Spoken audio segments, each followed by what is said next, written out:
Radhe Radhe everyone, कैसे हैं आप सभी लोग। उम्मीद है कि आप सभी बहुत अच्छे से हैं। आज की वीडियो में हम लोग कामिका एकादशी व्रत की कथा सुनने वाले हैं।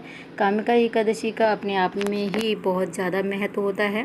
पाप नाशनी होती है कामिका एकादशी, और ये एकादशी जो है वो सावन के महीने में पड़ रही होती है तो और भी ज़्यादा खास हो जाती है। तो इसीलिए इस एकादशी का बहुत ज़्यादा महत्व होता है।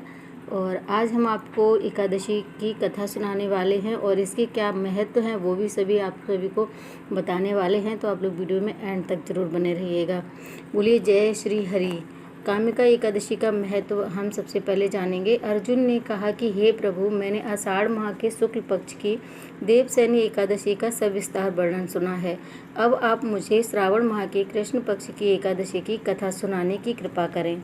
इस एकादशी का नाम क्या है, इसकी विधि क्या है, इसमें किस देवता का पूजन होता है, किसका उपवास करने से मनुष्य को किस फल की प्राप्ति होती है। भगवान श्री कृष्ण ने कहा कि हे श्रेष्ठ धनुर्धर, मैं श्रावण माह की पवित्र एकादशी की कथा सुनाता हूँ, तुम ध्यानपूर्वक सुनो, श्रवण करो। एक बार इस एकादशी की पावन कथा को भीष्म पितामह ने लोकहित के लिए नारद जी से कहा था।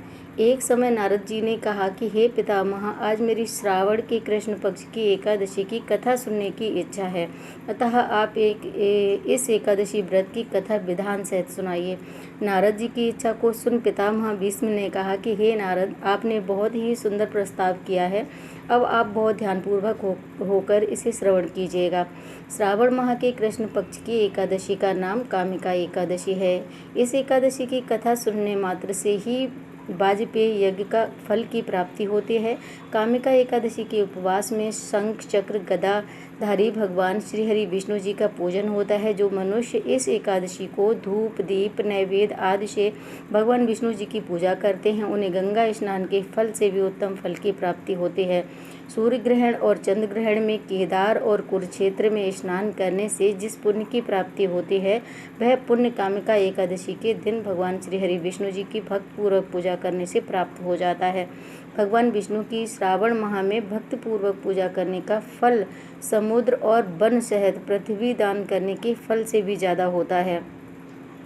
व्यतिपात में गंडकी नदी में स्नान करने से जो फल प्राप्त होता है, वह फल भगवान की पूजा करने से भी मिल जाता है। संसार में भगवान की पूजा का फल सबसे ज़्यादा, अतः भक्तिपूर्वक भगवान की पूजा ना बन सके तो श्रावण माह की कृष्ण पक्ष की कामिका एकादशी का उपवास करना चाहिए। आभूषणों से युक्त बछड़ा सहित गौदान करने से जो फल प्राप्त होता है, वह फल कामिका एकादशी के उपवास से मिल जाता है। जो उत्तम द्विज श्रावण माह के कृष्ण पक्ष की कामिका एकादशी का उपवास करते हैं तथा भगवान विष्णु जी का पूजन करते हैं, उनसे सभी देव नाग किन्नर पितृ आदि की पूजा हो जाती है। इसलिए पाप से डरने वाले व्यक्तियों को विधि विधान सहित इस उपवास को करना चाहिए। संसार सागर तथा पापों में फंसे हुए मनुष्यों को इनसे मुक्ति के लिए कामिका एकादशी का व्रत करना चाहिए। कामिका एकादशी के उपवास से भी पाप नष्ट हो जाते हैं। संसार में इससे अधिक पापों को नष्ट करने वाला कोई और उपाय नहीं है।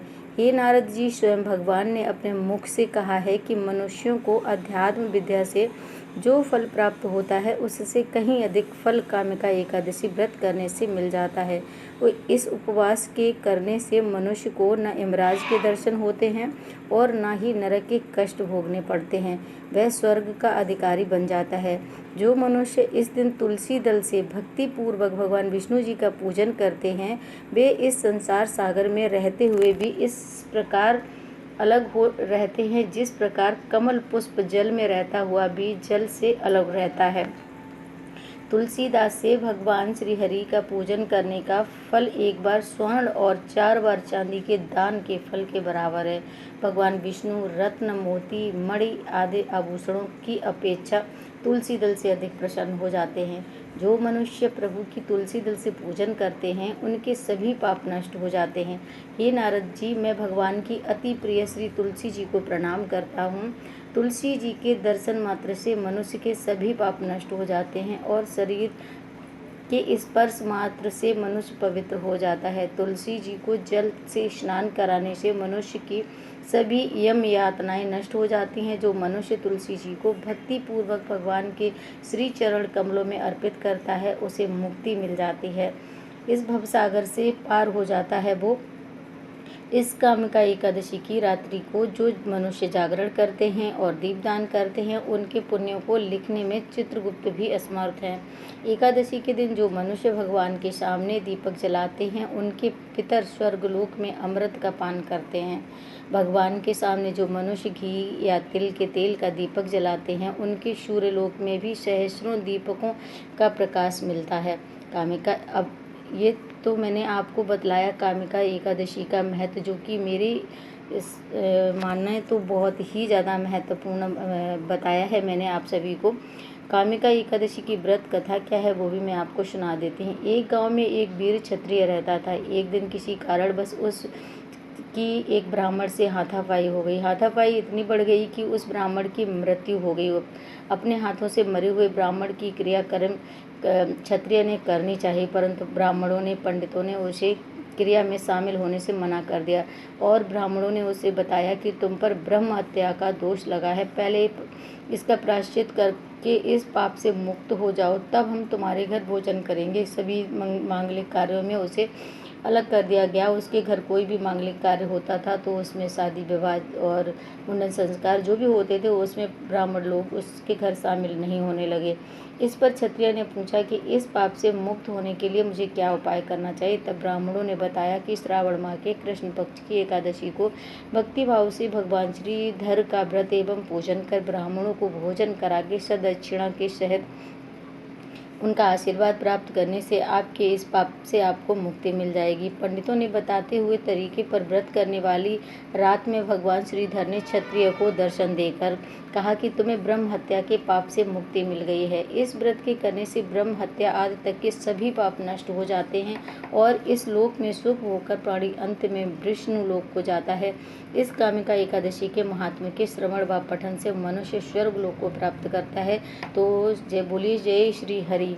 तो इस व्रत की बहुत ही ज़्यादा महत्ता होती है, बहुत ज़्यादा महत्वपूर्ण होता है। सभी व्रतों का राजा इस व्रत को कहा जाता है। तो यदि आप एकादशी का व्रत करने में असमर्थ हैं, आपकी सेहत अच्छी नहीं है, आपको कोई और प्रॉब्लम है, तो आप एकादशी के दिन भगवान की चौकी लगाकर पूजा जरूर कर लिया करें। उनको दीप धूप और भोग लगाएं, उसमें तुलसी पत्र जरूर चढ़ाएं। आज के दिन अन्न का सेवन बिल्कुल भी नहीं करना चाहिए और चावल तो बिल्कुल भी नहीं खाने चाहिए। और सिर्फ चावल से ही नहीं, अगर हो सके तो आज के दिन आप फलाहार करके रहें। व्रत नहीं कर सकते हैं तो कोई बात नहीं, आप वो अन्न का त्याग कर सकते हैं। तो आई होप कि वीडियो पसंद आई होगी। यदि वीडियो पसंद आई हो तो लाइक ज़रूर कर दीजिएगा। चैनल को यदि आपने अभी तक सब्सक्राइब नहीं किया है तो चैनल को सब्सक्राइब कर लीजिएगा। लाल बटन पर क्लिक करेंगे तो चैनल सब्सक्राइब हो जाएगा। सामने ही एक बेल आइकन दिखेगा, उसको ऑल पर क्लिक कर दीजिएगा। उससे हमारे आने वाले सभी वीडियोज़ की नोटिफिकेशन आप सभी को आसानी से मिल जाया करेगी और ये सब बिल्कुल फ्री है, तो आपको कोई दिक्कत नहीं होगी। और मुझे सपोर्ट करने के लिए मेरे चैनल को सब्सक्राइब कर सकते हैं। ऐसी ही अच्छी जानकारी पाते रहने के लिए बेल आइकन को ज़रूर क्लिक करिएगा। मिलते हैं नेक्स्ट वीडियो में। कमेंट बॉक्स में राधे राधे लिखिएगा। मिलते हैं। राधे राधे।